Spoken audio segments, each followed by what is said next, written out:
Hello everyone, good evening everybody. Defence research and development organisation DRDO September 11 already बच्चे form fill up कर ही रहे थे और अचानक से डीआरडीओ की तरफ से एक कॉरिगेंडम आता है और ये कॉरिगेंडम आज ऑफिशियली वेबसाइट पर अपलोड होता है, जहां पर इन्होंने अपने शेड्यूल में कुछ बदलाव किए हैं। शेड्यूल में एग्जाम डेट, या मैं बात करूंगा एडमिट कार्ड की डेट, या मैं बात करूंगा रेक्टिफिकेशन विंडो, या मैं बात करूंगा आप सभी के सामने जिसका आपको बेसब्री से इंतजार है कि भाई फॉर्म की डेट, लास्ट डेट कब है। तो बहुत सारी चीजों के बारे में इन्होंने शेड्यूल में अपना कॉरिगेंडम बनाया और इससे हमें एक अंदाजा लग चुका है कि अब हमें क्या करना चाहिए और क्या नहीं करना चाहिए। तो चलिए इस वीडियो को एंड तक देखिएगा। सबसे पहले आज बात करते हैं, तो ये वेबसाइट पर भी रिसेंटली अपडेट हुआ है, अपलोड हुआ है।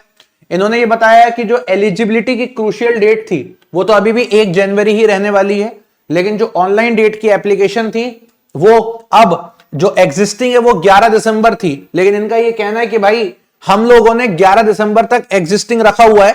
इनका ये कहना है ऑनलाइन ओपनिंग डेट की। तो ओपनिंग डेट तो सबको पता है कि 11 दिसंबर से फॉर्म फिलअप हो चुका है, लेकिन जो फॉर्म भरने की लास्ट डेट थी वो पहले 1 जनवरी होती थी, अब आज 31 दिसंबर। तो बच्चे आज तक फॉर्म भर चुके थे, लेकिन इनका कहना है चिंता मत करिए, हम आप लोगों के लिए 11 जनवरी तक डेट बढ़ा देते हैं। मतलब कुल मिला के 11 जनवरी तक डेट बढ़ा चुके हैं, 11 दिन और आप लोगों को दे दिया। तो शेड्यूल में एक तो चेंज ही आ गया। इसके बाद हुआ ये कि अब एप्लीकेशन की लास्ट डेट क्या है, तो पहले 3 जनवरी हुआ करती थी, अब ये 13 जनवरी तक करवाएंगे।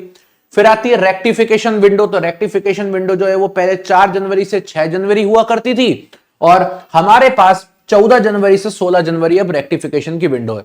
तो मतलब ये हुआ कि भाई पहले हमारा एक प्रेडिक्शन था जहां पर हमने ये सोचा था कि दिसंबर में फॉर्म फिल हो जाएंगे, तो जनवरी पूरा और फरवरी पूरा आप लोगों को ये दे देंगे, या फेब लास्ट या मार्च शुरुआत में ये पेपर करा लेंगे अपना सीबीटी 1 का।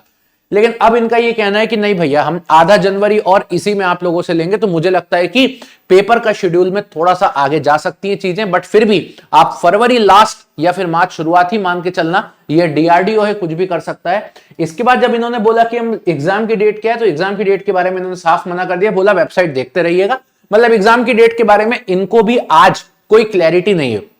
अगर इनको एग्जाम की डेट की क्लैरिटी होती तो ये इसी के अंदर यहां से डाल देते, कोई फर्क नहीं पड़ता। बट इनका ये कहना है कि हमें खुद नहीं पता अभी एग्जाम की डेट क्या है, अभी हमारी बातें चल रही हैं, आप लोग फॉर्म वगैरह फिल कर लो। और सीधी सी भी बात है गाइस, क्या होता है ना, जब फॉर्म फिल होता है तो एग्जैक्ट पता चलता है कि कितने बच्चों ने फॉर्म फिल किया, उसके हिसाब से कितने सेंटर्स लगेंगे, फिर कितने सेंटर्स लगेंगे उसके बाद टीसीएस से बात करनी है कि इतने सेंटर इतने शहरों में है, कब डेट दे पाओगे, उसके बाद एक पेपर की डेट डिसाइड होती है। तो ये बात बिल्कुल सही है, जब तक कि पूरे फॉर्म नहीं भर जाते तब तक डिसाइड करना थोड़ा मुश्किल है, क्योंकि ऐसे एग्जाम हर साल नहीं होते हैं, कुछ कुछ पीरियड में होते हैं। अब एसएससी हो गया या यूपीएससी हो गया, ये लोग पहले से इसलिए दे देते हैं क्योंकि इनको पता है एक आकलन की इतना है कि आसपास बच्चा फॉर्म भरेगा।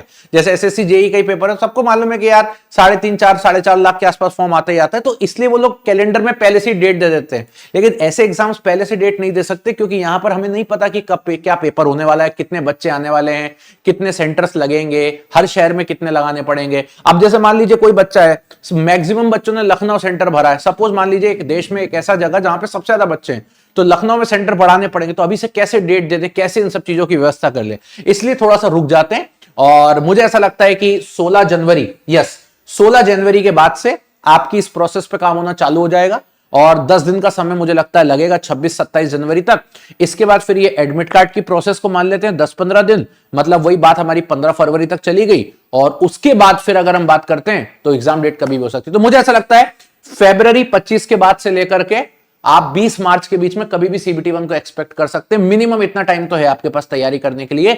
और आपको यह बात भी पता है कि डीआरडीओ पे यूट्यूब पर क्लासेस हमारी स्टार्ट हो चुकी हैं सभी ब्रांच की, और बैच भी हमारा लाइव ऑलरेडी चल रहा है। और आज हमने डीआरडीओ के इस बैच की प्राइस को बहुत कम कर दिया है। अगर आप वीडियो के नीचे डिस्क्रिप्शन में आओगे ना, तो आप देखोगे डीआरडीओ की प्राइस को इतना कम कर दिया गया है, इतना कम कर दिया गया है कि आप यहां पे देखेंगे तो आपको दिख जाएगा। मैं दिखा देता हूं आपको डीआरडीओ के बारे में। डीआरडीओ सेप्टम 11 का जो कोर्स है ये पूरा लाइव चल रहा है। रिसेंटली आप इसकी स्क्रीन पर, इसकी लिंक पर जब जैसे ही आप यहां पे क्लिक करोगे तो आपको दिख जाएगा। तो ये लाइव आपके सामने अवेलेबल है। इस कोर्स की प्राइस को इतना कम कर दिया है, ये पूरा लाइव बैच चल रहा है, आप देख सकते हो सीबीटी 1 के लिए। और इलेक्ट्रिकल, मैकेनिकल, इलेक्ट्रॉनिक्स, कंप्यूटर और टेक्निकल के लिए भी लाइव बैच चल रहा है। मैं खुद ही इलेक्ट्रिकल की क्लासेस ले रहा हूं आप लोगों के लिए, ये आप देख सकते हो, है ना, कंप्लीटली। इसके अलावा अगर मैं बात करता हूं तो टेस्ट सीरीज ऑलरेडी लॉन्च है, 28,000 बच्चे अपनी तैयारी करना चालू कर चुके हैं और एग्जाम तक जिन बच्चों ने अभी तक लिया था उनके लिए 2,999 था, लेकिन आज आप सभी को पता है कि साल खत्म होने वाला है और इस साल के उपलक्ष्य में, खत्म होने के उपलक्ष्य में इसकी प्राइस को हमने बहुत कम कर दिया है। ये प्राइस भी आपकी कम हो जाएगी अगर आप टेक्स्ट बुक का एक यूनिवर्सल कूपन कोड लगा दोगे यहां पे। और टेक्स्ट बुक का यूनिवर्सल कूपन कोड आप सभी को पता है, जिसको हम लोग बोलते हैं मोहित के। तो जैसे आप मोहित के अप्लाई करोगे ना, तो ये प्राइस भी आज आपकी कम हो जाएगी। तो मैं तो बोलता हूं जाइए और बढ़िया तरीके से एंजॉय करिए। So thank you so much, bye bye, take care and love you everybody. और आप सभी को इस नव वर्ष की बहुत बहुत शुभकामनाएं। Thank you so much.